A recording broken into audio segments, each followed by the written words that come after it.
உறக்கம் வர மறுக்கிறது.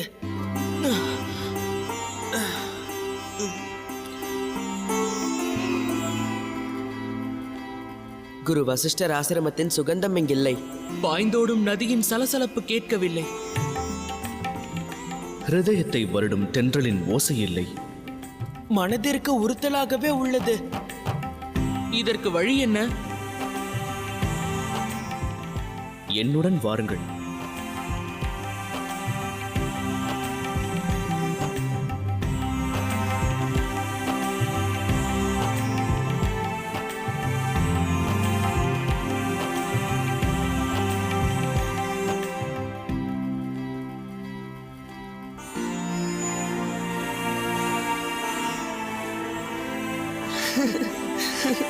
ஆசிரமத்து வஸ்திரங்கள்.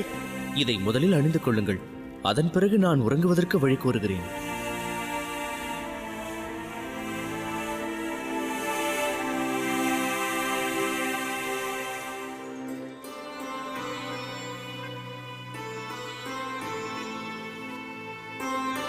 இப்போது உறுத்தலாக இல்லையே. இல்லவே இல்லை. குரு வசிஷ்டரின் ஆசிரமத்தில் இதைவிட அதிகமான நட்சத்திரங்களை காணலாம்.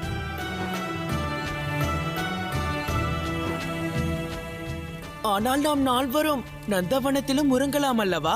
நந்தவனம் சென்றால் நாம் நமது அறை விட்டு வந்த விவரம் வீரர்கள் மூலம் அரசருக்கு தெரியும். பிறகு நம் மீது கவலை கொள்ளும் அரசர் சுதந்திரமாக நாம் உறங்குவதற்கு தடை விதிப்பார்.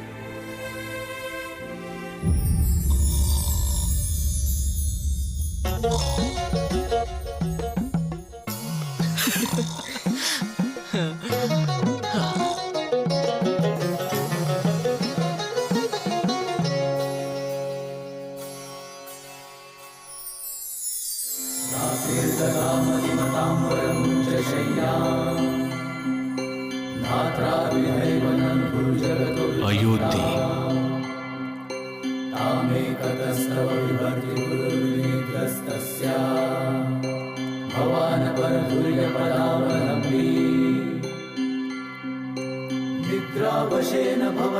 இந்த மந்திர உச்சாரணம் எங்கிருந்து கேட்கிறது?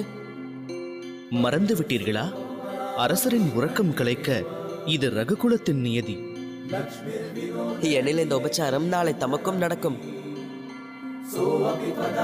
ஒவ்வொரு விடியலும் இது தொடர்ந்தால் அது மிகவும் கடினமான காரியமாகும்.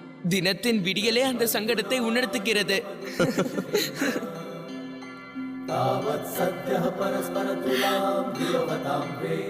தாம் நால்வரும் இங்கென்ன செய்கிறீர்கள்?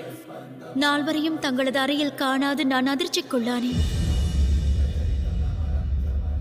அக்கா, இந்நால்வரும் குரு வசிஷ்டரின் ஆசிரமத்தில் திறந்த வெளியில் உறங்கியதால் ராஜபவனத்தின் பஞ்சனை உறுத்தி இருக்கலாம். ஆகையால் வந்திருப்பர். மாதா சுமித்திரை அன்னை கூறியதே சரி. எம் நால்வருக்கும் பஞ்சனை உறக்கம் தரவில்லை. நால்வரும் இது பற்றி உரைத்திருந்தால் வேண்டிய உபச்சரணையை இங்கேயே செய்திருப்போம் அல்லவா? அந்த உபசரணை வேண்டாம் என்றுதானே இங்கு வந்தோம்.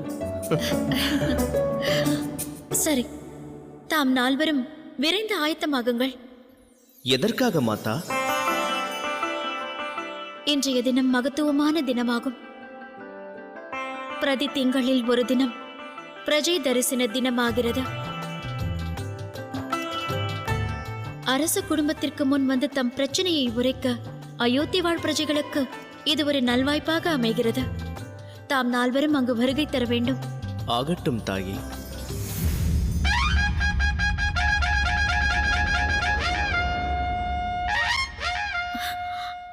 அரசர் உறக்கம் விட்டு எழுந்தார். நால்வரும் விரைந்து ஆயத்தமாகுங்கள். ஸ்நானம் செய்துவிட்டு உணவுண்ண வாருங்கள்.